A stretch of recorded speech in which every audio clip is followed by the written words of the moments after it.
নমস্কাৰ বন্ধুসকল, জোনমণি ৰাভাৰ এটা বিশেষ আপডেট লৈ আহিছোঁ। বন্ধুসকল জোনমণি ৰাভাৰ ৰহস্যজনক তথ্য উদ্ঘাটন কৰাৰ কাৰণে CBI যিটো তদন্ত চলাই আছিল আৰু এই তদন্তৰ পৰা এটা শেহতীয়া আপডেট ওলাই আহিছিল। বন্ধুসকল, এই তথ্যটো যদি আপোনালোকে ভালদৰে মন কৰে, যদি ভালদৰে চাই, তেনেহ'লে আপোনালোকে জোনমণি ৰাভাক যে অলপ টকাৰ কাৰণে হত্যা কৰা হৈছিল এইটো আপোনালোকে ক'বলৈ বাধ্য হ'ব। গতিকে বন্ধু বান্ধৱীসকল, আহক CBI তদন্ত কৰি কি বিস্ফোৰক তথ্য উদ্ঘাটন কৰিছে জানো আহক। বন্ধুসকল, জোনমণি ৰাভাই যেতিয়া লখিমপুৰৰ পৰা 8 লাখ টকা লৈ আনিছিল আৰু তেতিয়াই এই 8 লাখ টকাৰ কাৰণে যে এই ভয়ংকৰ ঘটনাটো সংঘটিত কৰিছিল এইটোৱে একদম সঁচা বুলি প্ৰমাণিত কৰিছে CBI।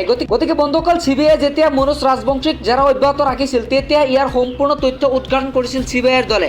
বন্ধুসকল, লীনা দলে আৰু আবাজ্যোতি ৰাভাৰ সিহঁতৰ মাজত কিবা এটা বিশৃংখলাৰ সৃষ্টি হৈছিল, তাৰ পৰা কিবা এটা ক্লু উদ্ঘাটন কৰিছিল SI জোনমণি ৰাভাই আৰু তাৰ বাবে ইমান ভয়ানক ঘটনাটো সংঘটিত কৰিছে, জোনমণি ৰাভাক হত্যা কৰিছে। গতিকে এইটোৱেই সত্য কাহিনী, কিয়নো CBI শেহতীয়াভাৱে উদ্ঘাটন কৰিছে এই ক্লুটো এতিয়া জোনমণি ৰাভাক হত্যা কৰিছে বুলি, আৰু তাৰ বাবেতো কিবা এটা ক্লু থাকিব লাগিব না, আৰু তাৰ বাবেই সেই ভয়ানক সেই 8 লাখ টকাৰ বাবে সিহঁতৰ লগত কিবা বিশৃংখলাৰ সৃষ্টি হৈছিল। গতিকে এইটোৱে প্ৰকাশ পাইছে যে 8 লাখ টকা লৈ কেনেকৈ সিহঁতৰ বিশৃংখলাৰ সৃষ্টি হৈছিল আৰু আৰক্ষী বিষয়াৰ লগত সিহঁতৰ কি কাজিয়াৰ সৃষ্টি হৈছিল। গতিকে বন্ধুসকল, এই 8 লাখ টকাৰ মাজত বহুতো ৰহস্য সোমাই আছে বুলি আমি জানিব পৰা গৈছে। গতিকে এই ঘটনাটোৱেই প্ৰমাণিত কৰিছে যে সকলোৱে জানে যে পইচাতকৈ মানুহ কেতিয়াও ডাঙৰ হ'ব নোৱাৰে। বন্ধুসকল, জোনমণি ৰাভাই যেতিয়া নেকি 8 লাখ টকা লখিমপুৰৰ পৰা লৈ আহিছিল আৰু তেতিয়াই এই ঘটনাটোৱে প্ৰকাশিত কৰিছিল যে তেওঁক পইচাৰ অলপ টকাৰ কাৰণে জোনমণি ৰাভাক হত্যা কৰা হৈছিল বুলি একাংশই প্ৰশ্ন কৰিছে।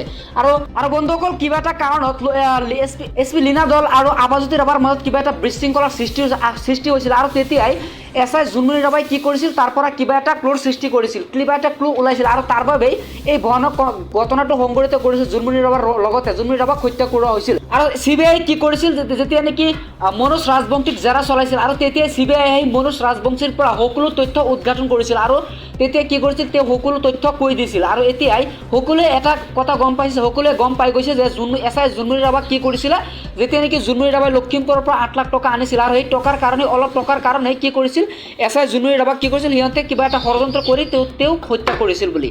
গতিকে এইটোৱে প্ৰকাশ পাইছে যে 8 লাখ টকা লৈ কেনেকৈ সিহঁতৰ বিশৃংখলাৰ সৃষ্টি হৈছিল আৰু আৰক্ষী বিষয়াৰ লগত সিহঁতৰ কি কাজিয়াৰ সৃষ্টি হৈছিল। গতিকে বন্ধুসকল, এই 8 লাখ টকাৰ মাজত বহুতো ৰহস্য সোমাই আছে বুলি আমি জানিব পৰা গৈছে।